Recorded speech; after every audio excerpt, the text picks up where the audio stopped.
We have some breaking news as the New York Rangers have finally signed Ryan Lindgren to a contract extension. We're going to break down what the contract looks like as well as what the Rangers lineup could look like heading into next season and into the future. We're going to break all that down. But before we do, a quick reminder to hit that subscribe button. About 70% of you watching our videos are not actually subscribed. So if you want to do yourself a favor, hit that subscribe button so you can stay up to date with everything New York Rangers. Now, guys, finally, we have the news we've been waiting for. The New York Rangers have finally signed Ryan Lindgren to a contract extension, and it's a pretty interesting contract. Not gonna lie, it's pretty interesting. Okay, I was not expecting the 1-year term. I certainly was not expecting that, and I am happy that they got this done. I think the Rangers needed Ryan Lindgren. I've seen the comments. I've seen things online. People want him traded. I think that would be ridiculous. I think this team is a lot better with this player than without. I saw some Rangers fans think that this player is injury prone just because he gets beat up in the playoffs and he's a Warrior. They think that he might be injury prone and it's hindering his play and the team. I think this guy is a Warrior, and I think he's a big piece of the New York Rangers lineup, and he is a first pairing defenseman. He is on this team. So Ryan Lindgren and the Rangers have settled on a 1-year contract, $4.5 million. All arbitration cases are done. 4.5 is honestly where I thought it was going to come in. And I mean, I did a couple videos a couple weeks ago and last week with, some reports came out stating, what the contract may look like in terms of years, and maybe it's a bridge deal or maybe not.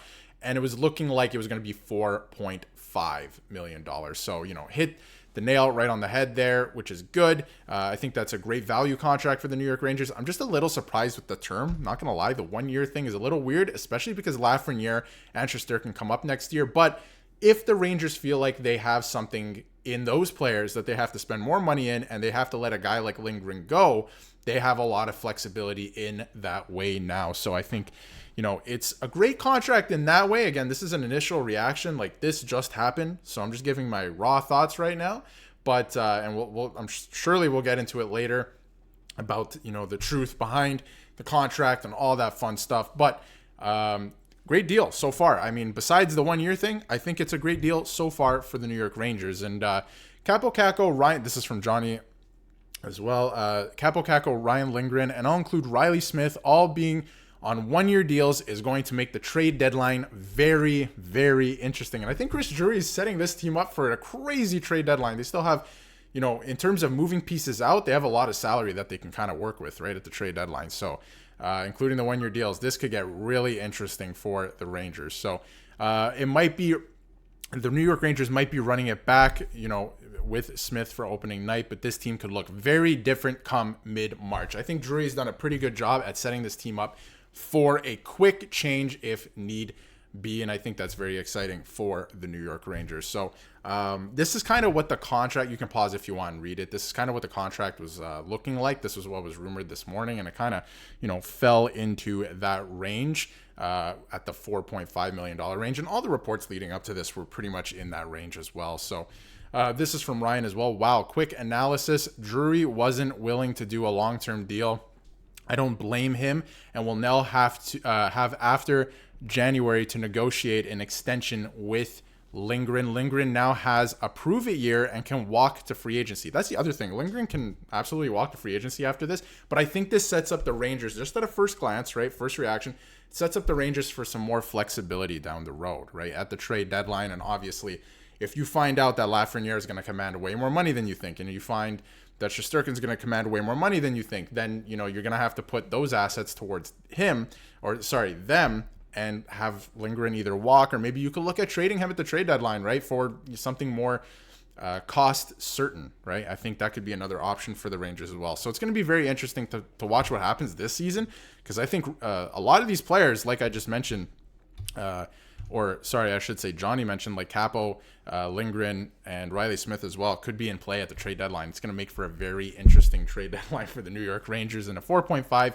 million cap hit for Ryan Lindgren is kind of steep, and it is a little steep, but it's exactly where we thought it was going to be, because we knew it was going to be more than $3.6 million. Obviously, he was due for a raise, so 4.5, I don't hate it. I don't think it's that bad. I think the 1 year having that flexibility is pretty interesting as well. So sets the Rangers up to be able to make themselves better, and I think that's a good thing at the end of the day. So it might affect the trade deadline space, and that's true from Louis.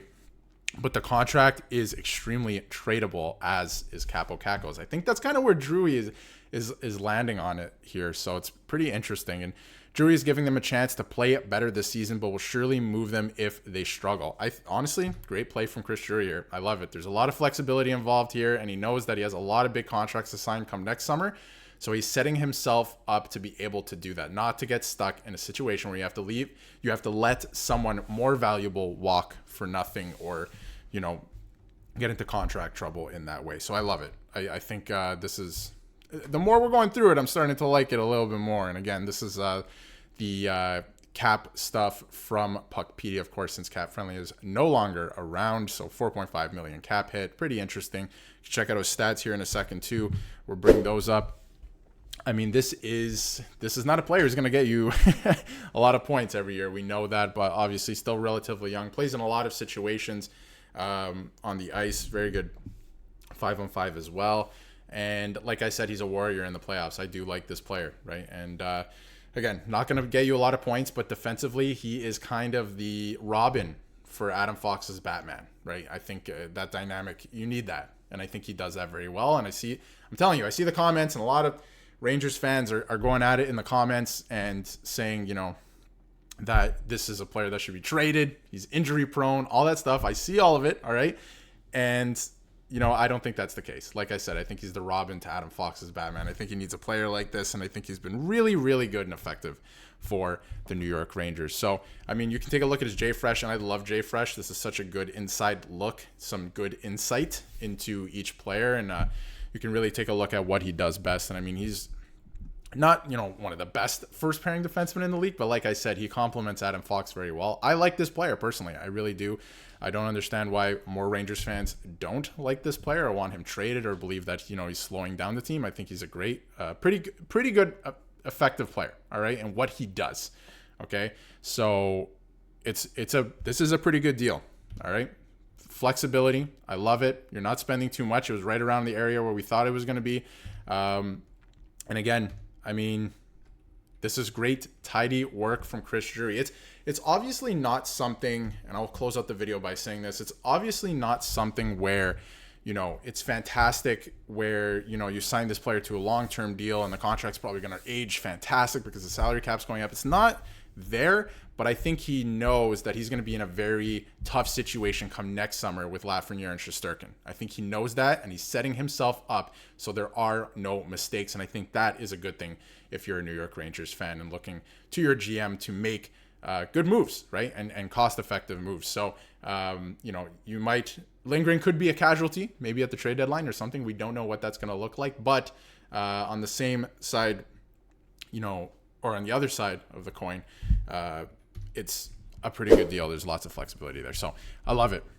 I love the deal. And again, he's not going to get you a boatload of points, but he plays in a lot of situations. So pretty exciting. Ryan Lindgren is signed. I'm sure we're going to get quotes and all that good stuff from Lindgren himself and GM Chris Drury, and we're going to cover that all on the channel. But initial reaction, I like the contract. I like how it sets up the Rangers for to have some flexibility at the trade deadline. Maybe they move off from a couple of players, including Lindgren, if they're not playing or performing to the way Chris Drury wants the team to perform.